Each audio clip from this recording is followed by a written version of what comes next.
रफ्तार रिबूटेड के एक बिल्कुल नए एपिसोड में आप सभी का स्वागत है। मैं हूं आपका होस्ट शम्स और आज हमारे पास खड़ी है एक बहुत ही खास कार। इसका नाम है लैम्बोर्गिनी अवेंटोडोर अल्टीमेट रोडस्टर। पूरी दुनिया में इस कार की सिर्फ 250 यूनिट बनी हैं और इसके आंकड़े चौंकाने वाले हैं। 12 सिलेंडर का इंजन है, 770 bhp, 720 Nm, तो वाकई चलाने में मज़ेदार। लेकिन आज हम टेस्ट ड्राइव कर रहे हैं एक और नई कार जो भारतीय बाजार के लिए बहुत अहम है। यह है सिट्रोएन की C3। हमने की गोवा में इसकी टेस्ट ड्राइव।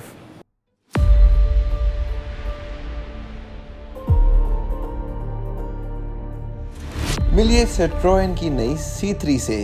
क्या ये एक हैचबैक है या क्रॉसओवर, या फिर ये एक MPV है या सब कॉम्पैक्ट SUV। कंपनी की माने तो C3 इन सभी तरह की कारों से किसी न किसी तरह से टक्कर ले रही है। हम पहुंचे गोवा इस नई कार की सवारी करने के लिए, लेकिन इससे पहले कि हम आपको बताएं कि कार चलने में कैसी है, बात करते हैं इसकी डिज़ाइन की। एक चीज़ तो हमने सिट्रोएन की पहली कार में देखी थी C5 में, और जो अब C3 में भी देख रहे हैं वो ये है कि कंपनी का डिज़ाइन के ऊपर बहुत ध्यान रहता है, तो गाड़ियाँ दिखने में अच्छी होती हैं। और कहना गलत नहीं होगा कि C3 अपने सेगमेंट की सबसे बेहतरीन दिखने वाली कारों में से एक है।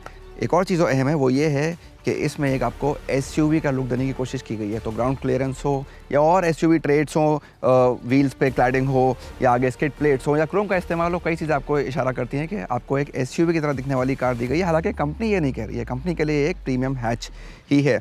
मेरे लिए फ्रंट पे स्पेशली एक क्रोम वाली ग्रिल बहुत बढ़िया लगी मुझे, और एक हाईलाइट है जो हेडलैम्प्स हैं अपनी 2 DRLs के साथ, दिखने में बहुत ही खूबसूरत लगता है, स्पेशली अब कार चल रही होती है। फिर देखते हैं कि कार का पिछला हिस्सा कैसा है, और आपको इस वाले मॉडल पे दिखाता हूँ कि यहाँ पे एक अच्छा इस्तेमाल किया गया है।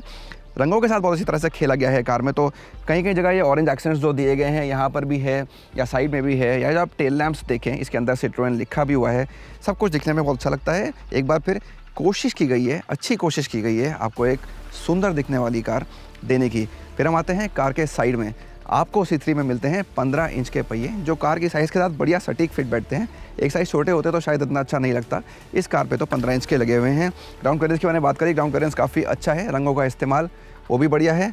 हाँ, ये जो डोर हैंडल्स हैं ये थोड़े से पुराने ज़माने के लगते हैं, कुछ एक नया डिज़ाइन इन पे कंपनी ज़रूर दे सकती थी। कई सारे रंगों के विकल्प हैं, 4 मोनोटोन रंग हैं और डुअल टोन ऑप्शंस भी हैं। यहाँ पे दोनों गाड़ियाँ डुअल टोन के साथ हैं। तो नीचे वाला कलर ये जो बोनेट पे इस कार में है ये प्लैटिनम ग्रे है, इसका जेस्टी ऑरेंज रूफ है, साथ में बढ़िया रूफ रेल्स भी हैं ब्लैक कलर की। इस कार में आप देखें टर्बो में तो आपको वाइट के साथ जेस्टी ऑरेंज रूफ मिल जाएगा। तो बहुत कुछ चुनने के लिए रंगों के मामले में, और एक बार फिर कार को एक युवा एहसास मिलता है। लेकिन यहाँ पे कहानी ख़त्म नहीं होती है, यहाँ कहानी शुरू होती है कार को लुक देने की। कई सारे कस्टमाइजेशन ऑप्शंस हैं, कई सारी एक्सेसरीज़ हैं। तो 56 तरीक़ों से आप इस कार को कस्टमाइज़ कर सकते हैं। अलग अलग कस्टमाइजेशन पैक्स भी हैं और 70 एक्सेसरीज़ भी हैं चुनने के लिए। तो आप इस कार को एक बहुत ही यूनिक, बहुत ही जुदा लुक दे सकते हैं।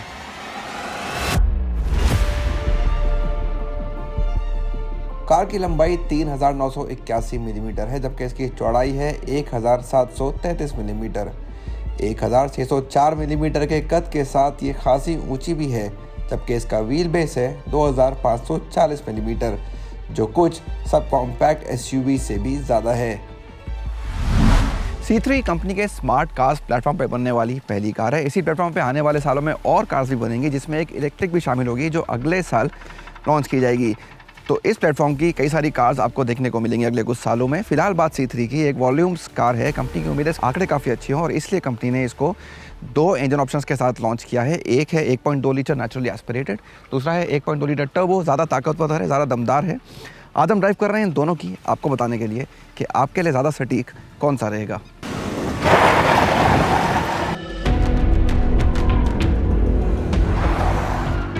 कंपनी ने हमें मौका दिया इन दोनों इंजनों के साथ भरपूर समय बिताने का। तो मैंने इस ड्राइव की शुरुआत की है कार के ज़्यादा ताकतवर 1.2 लीटर टर्बो पेट्रोल इंजन वाले मॉडल से, और यहाँ आंकड़े वाकई में आपको काफ़ी इंप्रेस करते हैं। तो 108 bhp के आसपास आपको ताकत मिल जाती है, और उससे बड़ी आंकड़ा है टॉर्क का जो है करीब 190 न्यूटन मीटर्स। इस सेगमेंट में आपको ऐसे आंकड़े मिले तो बात ही क्या। इसका सिर्फ एक ही साफ मतलब है कि इस कार को चलाने में आपको काफ़ी मज़ा आने वाला है, क्योंकि एक्सेलरेशन बढ़िया है, पिकअप अच्छा है, कार तेज़ी से आगे बढ़ती है, और आपको जैसा रिस्पांस चाहिए शायद उससे ज़्यादा आपको मिल जाता है इस कार के साथ। कई जगह तो आप किसी को ओवरटेक कर रहे होंगे या सिग्नल पे सबसे आगे खड़े होंगे तो सबसे पहले आप ही की गाड़ी आगे बढ़ेगी, ऐसा बहुत मुमकिन है। तो अगर आपको गाड़ी चलाने में मज़ा आता है तो यकीनन आपको इस 1.2 टर्बो पेट्रोल मॉडल से कोई शिकायत नहीं होगी। एक चीज़ और जो मुझे काफ़ी बढ़िया लगी वो है इस कार का गियर बॉक्स। इस टर्बो मॉडल में आपको 6 स्पीड का गियर बॉक्स मिल जाता है और एक काफ़ी स्मूथ है, तो गियर बड़े प्यार से बड़े आराम से बदल जाते हैं और काफ़ी तेज़ी से भी ये काम होता है, तो बिल्कुल भी अटकते नहीं है। तो अगर आपको एक बार फिर चलाने का पूरा मज़ा लेना है तो ये इंजन और ये गियर बॉक्स का जो कॉम्बिनेशन है वो बहुत ही शानदार है। स्टीयरिंग थोड़ी पैनी ज़रूर हो सकती थी, लेकिन कार के ब्रेक बढ़िया हैं। आगे डिस्क ब्रेक्स लगे हैं और पीछे ड्रम्स हैं, ठीक दूसरे वेरिएंट की तरह।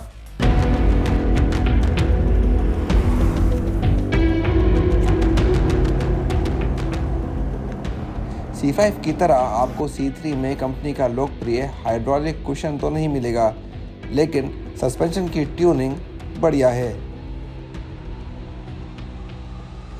अगर हम सिट्रोइन की माने तो शायद उसके लिए इस कार में सबसे ज़रूरी चीज़ थी आपको एक आराम की सवारी देना, क्योंकि ये चीज़ हमने C5 में भी देखी थी, काफ़ी आरामदेह सवारी मिलती है, आपको उससे कोई शिकायत नहीं हुई थी, हमको भी नहीं हुई थी। और यहाँ भी मामला कुछ ऐसा ही है इस सेगमेंट में, जहाँ आपको तलाश है एक ऐसी कार की जो आपको बहुत सुकून के साथ, आराम के साथ एक लंबे सफ़र पर ले जा सके। C3 वो काम बखूबी करती है। सस्पेंशन बहुत बढ़िया तरीके से काम करता है, इसकी ट्यूनिंग बहुत अच्छी है। तो यहाँ पे आज हमने गाड़ी अच्छी सड़कों पे चलाई, ख़राब सड़कों पे चलाई, गड्ढों से गाड़ी गुजरी है और इसकी राइड क्वालिटी से मुझे कोई शिकायत नहीं है। तो इस मामले में वाकई काबिल तारीफ़ काम किया है सिट्रोइन ने C3 के साथ। इससे पहले कि मैं कार का नेचुरली एस्पिरेटेड इंजन वाला मॉडल चलाऊं, आपको कार का कैबिन करीब से दिखाता हूं।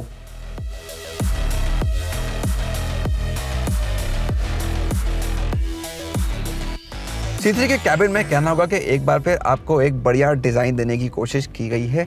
एक चीज़ जिस पे आपके सबसे पहले नज़र जाएगी वो है ये जेस्टी ऑरेंज रंग का इस्तेमाल डैशबोर्ड के ऊपर। ये आपको कार के हर वेरिएंट में या हर रंग के साथ नहीं मिलेगा, तो सिर्फ अगर आपके पास एक डुअल टोन ऑरेंज रूफ है या फिर मोनोटोन में ग्रे कलर की कार है तो ही आप इस रंग को चुन सकते हैं। बाकी सब जगह आपको एक ग्रे रंग का ऑप्शन यहाँ मिलेगा, लेकिन वो बाकी इस्तेमाल किए गए ग्रे से थोड़ा सा अलग है, तो वो अलग से आपको दिख जाएगा। एक अच्छी बात है कि प्लास्टिक्स का जो क्वालिटी है और जो फिट एंड फिनिश है वो अच्छा है।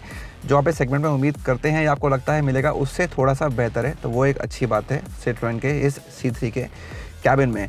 अगर लुक्स और डिज़ाइन की बात करें तो एक और चीज़ जो आपको मेरे हिसाब से अच्छी लगनी चाहिए वो है AC वेंट्स की डिज़ाइन। ये आपको बताते हैं कि ये कार सिट्रोइन की ही कार है और वो बम्प का जो एयर बम्प की जो फीलिंग होती है वो आपको AC वेंट्स में मिल जाती है। तो यहाँ बीच में भी स्क्रीन के नीचे और साइड वाले वेंट्स जो वर्टिकल हैं वो भी दिखने में काफ़ी अच्छे लगते हैं। बात करते हैं स्क्रीन की। ये एक बढ़िया एडिशन है इस कार के अंदर। 10 इंच की स्क्रीन है और काफ़ी बड़ी है कार के साइज़ के हिसाब से, तो वो आपको अच्छा लगेगा। एंड्रॉयड ऑटो और एप्पल कारप्ले वायरलेस है, वो भी एक बढ़िया चीज़ है इस सेगमेंट को देखते हुए। और ओवरऑल इसका लुक एंड फील काफ़ी अच्छा है, इसके कलर्स अच्छे हैं, इसको इस्तेमाल करना आसान है, क्लैरिटी भी है, तेज़ रोशनी में आपको साफ भी दिखती है और रिस्पॉन्स भी इसका काफ़ी बढ़िया है। एक और छोटी सी चीज़ इस पर सिट्रोइन ने ध्यान दिया वो ये कि इसमें आपको अगर जब केबल्स लगाने होते हैं चार्ज करने के लिए तो आप उसको बड़े प्यार से इसके अंदर से लेके जा सकते हैं, ताकि वो पूरे कैबिन में फैले ना रहें और उनको अच्छे से एक साफ़ सुथरी तरीके से आप उनको इस्तेमाल कर सकें। इसके बाद बात इंस्ट्रूमेंट क्लस्टर की। इस कार में आपको डिजिटल क्लस्टर मिलता है, पूरा डिजिटल है लेकिन छोटी स्क्रीन ज़्यादा बड़ा नहीं है और यहाँ टैकोमीटर नहीं है, तो आपको स्पीड पता चल जाएगी आप किस स्पीड पर चल रहे हैं या माइलेज कितना है या कितनी रेंज बची है, लेकिन क्या RPM है वो आपको एक कार नहीं बताएगी। फाइनली स्पेस की बात करते हैं। स्पेस के मामले में बिल्कुल भी बुरी नहीं है, सीट जबकि आरामदेह है और बड़ी है, लेकिन सामान रखने की काफ़ी जगह है, तो डोर्स में या सीट्स के बीच में आपको छोटी मोटी चीज़ें रखने के लिए कई सारे ऑप्शंस मिल जाएंगे। कैबिन में फ़ोन लगाने के लिए भी एक ख़ास जगह दी गई है। हाँ, अगर एक डेड पेडल होता तो और बेहतर होता। हालांकि कुछ फीचर्स हैं जो कम से कम कार के इस महंगे वेरिएंट में होने चाहिए थे जिसमें हम बैठे हैं। इनमें से एक है कि आपको जो बाहर का शीशा है ये मैनुअली सेट करना पड़ता है, ये इलेक्ट्रॉनिक हो सकता था। यहाँ कोई स्टार्ट स्टॉप बटन नहीं दिया गया है, तो वो मुझे एक कमी लगी। हालांकि उसका जगह छोड़ी गई है तो शायद बाद में वहाँ एक स्टार्ट स्टॉप बटन लग जाए। AC इसमें मैनुअल है, क्लाइमेट कंट्रोल नहीं है, तो वो छोटी सी मुझे एक कमी लगी। और हाँ, लॉक अनलॉक करने के लिए आपके पास अलग से कोई डैशबोर्ड पे बटन नहीं है, तो आपको अपने डोर पे जो लीवर है उसी को खोल के सारे डोर्स को अनलॉक करना पड़ता है।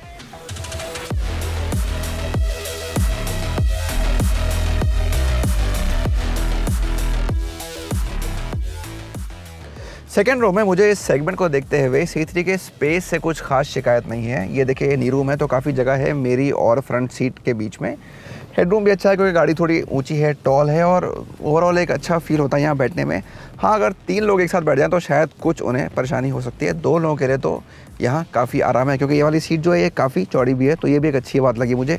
अंडर थाई सपोर्ट गाड़ी का सीट का अच्छा है।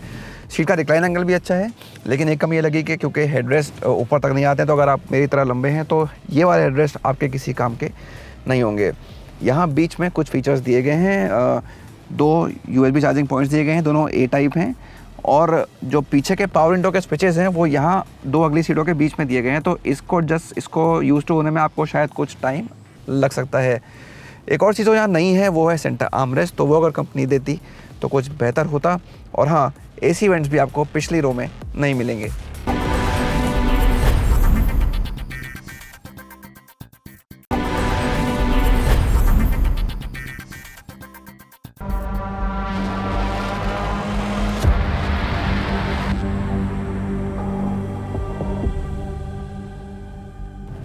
अब मैं कर रहा हूँ कार के कम ताकत वाले 1.2 लीटर नेचुरली एस्पिरेटेड इंजन वाले मॉडल की सवारी।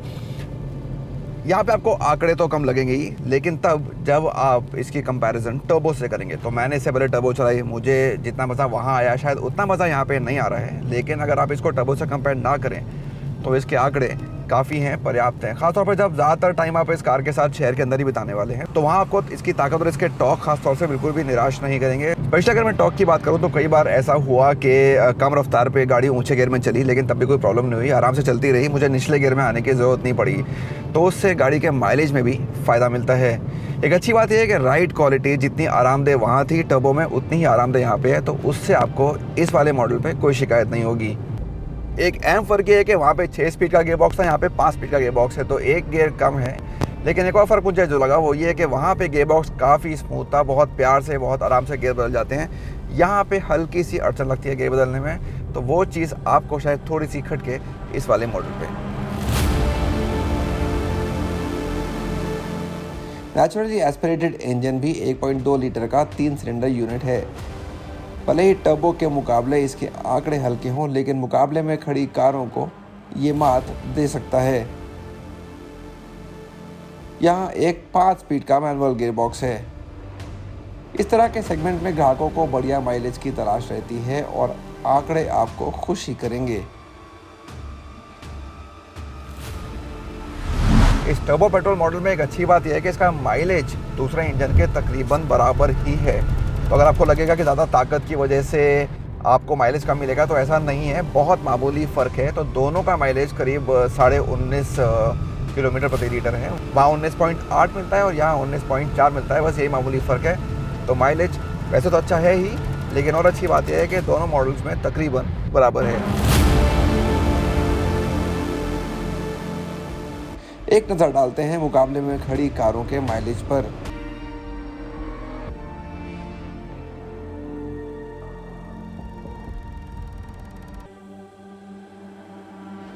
हाँ, इस बात की तारीफ करनी होगी कि कंपनी ने कार के वजन से समझौता किए बिना बढ़िया माइलेज दिया है। जहां हैच के दरवाजे के बॉडी पैनल्स थोड़े टिनी महसूस होते हैं, कुल मिलाकर कार अच्छा भरोसा देती है। हमारे हिसाब से कंपनी को एक ऑटोमेटिक लाने के बारे में जल्द से जल्द सोचना चाहिए और इसे अगले साल तक टालना नहीं चाहिए। कार के टर्बो मॉडल की शुरुआती कीमत 5,75,000 रुपये एक शोरूम रखी जा सकती है, लेकिन कम ताकत वाले मॉडल की कीमत आकर्षक होनी ज़रूरी है। फीचर्स को देखते हुए कीमतें हमारे अनुमान के आसपास हो सकती हैं। Citroen C3 कई तरह से आपको अपनी ओर आकर्षित करती है। इसमें सबसे अहम है इसकी डिज़ाइन और इसकी मज़ेदार ड्राइव। हाँ, फीचर्स की कुछ कमी ज़रूर है, लेकिन याद रखिए चुनने के लिए कई एक्सेसरीज भी हैं। कंपनी तेज़ी से डीलरों की संख्या को बढ़ाने की कोशिश कर रही है ताकि आपके शहर में कम से कम एक शोरूम ज़रूर हो। कीमतें चौंका सकती हैं और तब ये नई कार आपको और भी ज़्यादा लुभाएगी।